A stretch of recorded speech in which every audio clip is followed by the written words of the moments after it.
Education லோனை நான் ப்ராப்பராக ஒன் டைம் செட்டில்மெண்ட் பண்ணி க்ளோஸ் பண்ணிட்டேன்.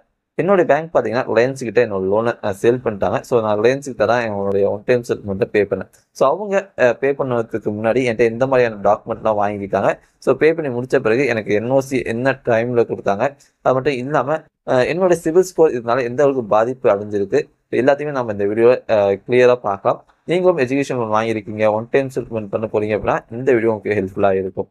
ஸோ மேற்கொண்டு உங்களுக்கு பயனுள்ள தகவல் வேணும்னு வச்சிங்கன்னா மறக்காம சேனல்னா ஆயுள் நண்பர்ஸை சப்ஸ்கிரைப் பண்ணிக்கோங்க. நான் பார்த்தீங்க அப்படின்னா 2014 என்னுடைய பி முடித்தேன். ஸோ அந்த டைமில் பார்த்தீங்கன்னா 1,60,000 இருந்துச்சு. ஓகேவா.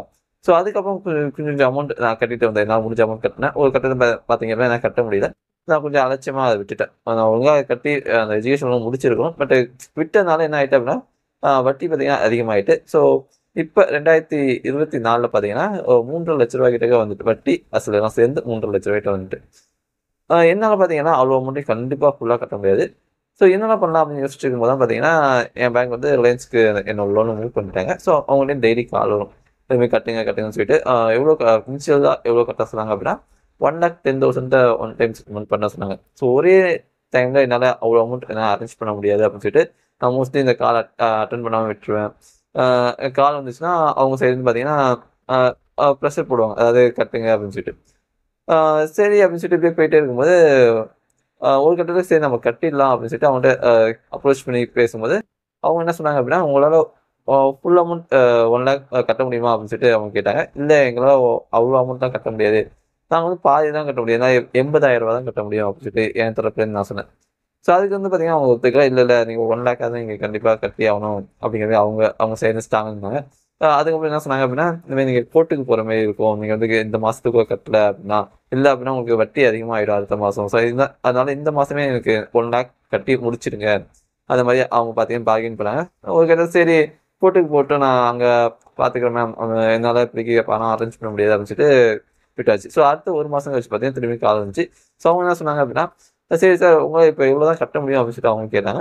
ஸோ அதுக்கு பார்த்தீங்கன்னா திரும்பி அதே 80,000 ரூபா சொன்னேன். இல்லை அவ்வளோலாம் எங்களால் முடியாது, 90,000 வேணால் பண்ணிக்கலாம் அப்படின்னு சொல்லும்போது சரி 90,000 முடியுது, சரி கட்டி முடிச்சிடலாம் அப்படின்னு சொல்லிட்டு பார்த்தீங்கன்னா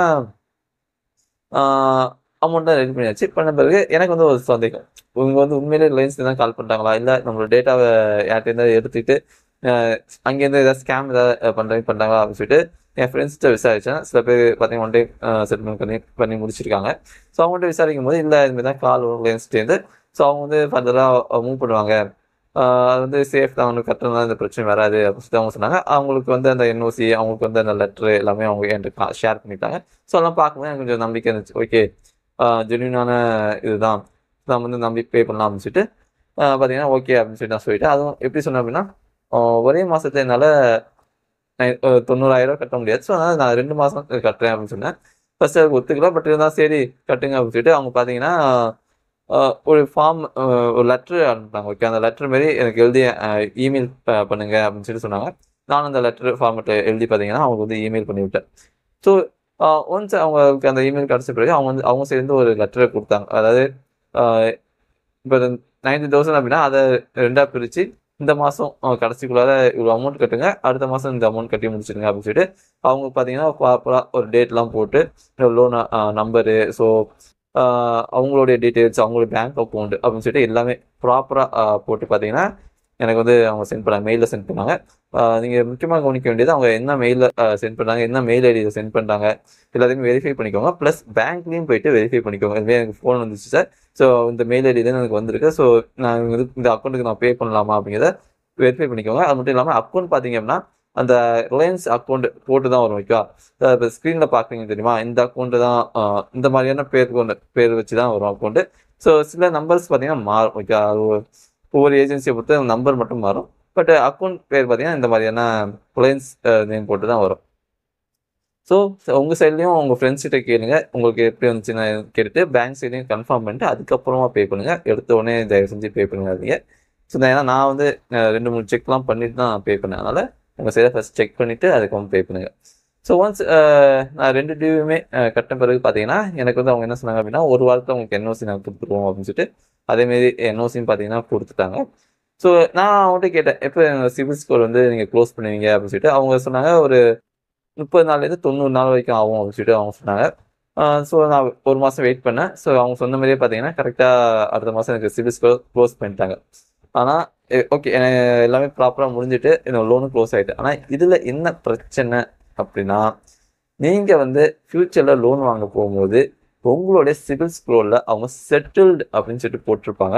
க்ளோஸ்டு அப்படிங்கிற வார்த்தை இருக்காது. செட்டில்டு அப்படிங்கிற வார்த்தை அப்படின்னா நீங்கள் வந்து காம்ப்ரமைஸ் ஆகிட்டீங்க, நீங்கள் வந்து ஃபுல் அமௌண்ட் கட்டாமல் பாதி தான் கட்டிட்டீங்க அப்படிங்கிற மாதிரியான அர்த்தம். ஸோ நீங்கள் பேங்க்கில் லோன் அப்ளை பண்ணும்போது அவங்க அந்த மேனேஜர் வந்து செட்டில்டு அப்படிங்கிற வார்த்தையை பார்க்கும்போது உங்களுக்கு லோன் கொடுக்கறதுக்கான வாய்ப்புகள் ரொம்பவே கம்மி. மோஸ்ட்லி ரிஜெக்ட் பண்ணிடுவாங்க. உங்களுக்கு லோன் கிடைக்கிறது பெரிய பாடாயிடும். ஓகே, ஸோ அதனால் நீங்கள் ஃபுல் அமௌண்ட் கட்டினீங்கன்னா பிரச்சனை இல்லை, க்ளோஸ்டு அப்படின்னு வந்துடும். செட்டில்டு வந்துச்சு அப்படின்னா கண்டிப்பாக பிரச்சனை. எனக்கு பார்த்தீங்கன்னா செட்டில்டு வந்துட்டு. ஸோ என்னால் மோஸ்ட்லி லோன் எனக்கு கிடைக்கிறது வாய்ப்புகள் ரொம்ப ரொம்ப குறைவு தான். இது சரியாகிறதுக்கு எனக்கு 3 வருஷம் ஆகும் அப்படிங்கிற மாதிரி நான் கேள்விப்பட்டேன். அது 3 வருஷம் கழிச்சு தான் எனக்கு ப்ராப்பராக திரும்பி நான் லோன் வாங்க முடியும் அப்படிங்கிற மாதிரியான ஒரு தகவல் பார்த்தீங்கன்னா நான் கேள்விப்பட்டேன். ஸோ அதனால் நீங்கள் ஒரு வேளை எஜுகேஷன் க்ளோஸ் பண்ணுறதுக்கு முன்னாடி உங்கள் ஃபேமிலியோட கன்சல்ட் பண்ணுங்கள். அதாவது ஏதாவது லோன் எடுக்க போகிறீங்களா, ஏதாவது பர்சனல் லோன் எடுக்க போகிறீங்களா, பிஸ்னஸ் லோன் எடுக்க போகிறீங்களா, ஏதாவது விஷயத்தை கேட்டுக்கோங்க. ஏன்னா நீங்கள் பேங்க்கில் வந்து லோன் வாங்கியிருக்கீங்க அப்படின்னா கண்டிப்பாக உங்க கூட சேர்ந்து உங்கள் அப்பாவோ அம்மாவோ யாரோ ஒருத்தவங்க சாட்சிகள் போட்டிருப்பாங்க. அவங்க பேங்க் கார்டும் கொடுத்துருப்பாங்க. அவங்களுடைய அக்கௌண்ட்டும் பார்த்தீங்கன்னா லிங்காக இருக்கும். ஓகே, ஸோ உங்களுக்கு மட்டும் அது செட்டில்னு வராது, அவங்க அக்கௌண்ட் செட்டில்னு வந்துடும். ஸோ அதனால் அவங்க பேர் வச்சும் உங்களால் எந்த லோனுமே எடுக்க முடியாது. ஸோ நீங்கள் அது செட்டில் பண்ணுறது ஒரு வேளை இப்போதைக்கு உங்கள் செட்டில் பண்ண விருப்பம் அப்படின்னா நீங்கள் டைம் கேட்டுக்கோங்க. நீங்கள் வந்து பார்த்தீங்கன்னா உடனே கட்டிட்டீங்க அப்படின்னா அடுத்த மாதமே சிபில் ஸ்கோரில் செட்டில்னு வந்துடும். அதுக்கப்புறம் பார்த்தீங்கன்னா லோன் எடுக்கிறது கொஞ்சம் பிரச்சனையாக இருக்கும்.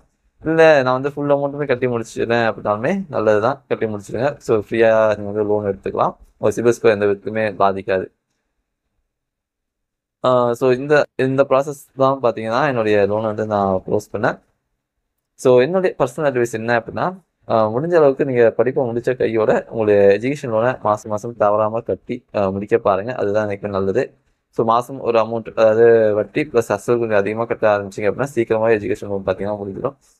இந்த மாதிரி கஷ்டப்படணும் அவசியம் கிடையாது. எந்த ஒரு பொலிட்டிக்கல் பார்ட்டிஸுமே சரி எஜுகேஷன் லோன் தள்ளுபடி தான் பண்ண மாட்டாங்க. அதை நம்பிட்டு உட்காந்துருக்காதீங்க. இந்த வீடியோ எதுவும் பொறுமையாக பார்த்துருந்தீங்க அப்படின்னா மறக்காம நம்ம சேனல் 4 மெம்பர்ஸை சப்ஸ்கிரைப் பண்ணிக்கோங்க. தேங்க்ஸ் ஃபார் வாட்சிங் திஸ் வீடியோ ஒன்ஸ் அகைன்.